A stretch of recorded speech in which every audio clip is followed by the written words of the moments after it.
As Diwali is nearing, I thought of brushing up my jalebi making skills. It's been a while since I made jalebis. So here I am to show you how to make these crispy, juicy jalebis.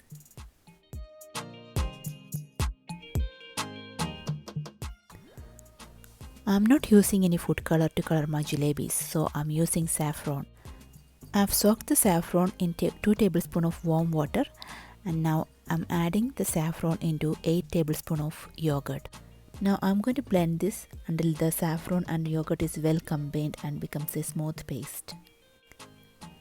Now with the dry ingredients, I'm taking 300 grams of plain flour and I'm adding about 5 tablespoons of corn flour into it and also 1 teaspoon of baking powder into this.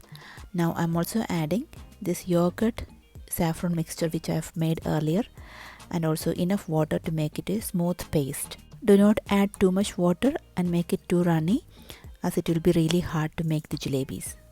Add water little by little until you get to the right consistency and set the batter aside for about 20 minutes. While it is resting, I'm going to make a sugar syrup. For that I'm using raw sugar here. If you are using white sugar, that's also fine. I've taken 2 cups of raw sugar and added 1 cup of water into it. Now I'm also adding a few cardamom crushed into this. This will give a nice flavor. Now bring this mixture to boil and set this aside. But make sure the sugar syrup is warm enough while you're dipping the jalebis into that.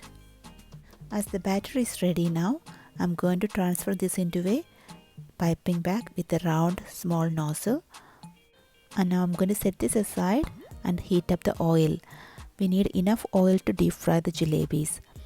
Once the oil is hot enough, rotate the piping bag gently and in a circular motion to form the jalebis.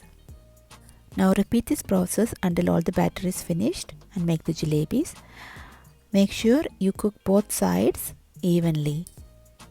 Flip over the jalebis a couple of times to make sure it is evenly cooked. It might take a couple of minutes for the jalebis to become nice and crispy. Once it is nice and crispy like this, you can dip this into the sugar syrup. Sugar syrup need to be warm but not too hot. And also please remember not to leave the jalebis in the sugar syrup for too long as it will become soggy. Now you can add some chopped pistachios into this. This is completely optional. Now our juicy, crispy jalebis are ready to be served. If you like this recipe, please try to make it yourself and share with your family and friends. I'm sure they will love it. If you like my videos, please do not forget to subscribe my channel and share it with your friends too. Wishing you all a happy Diwali and see you soon with another video. Bye.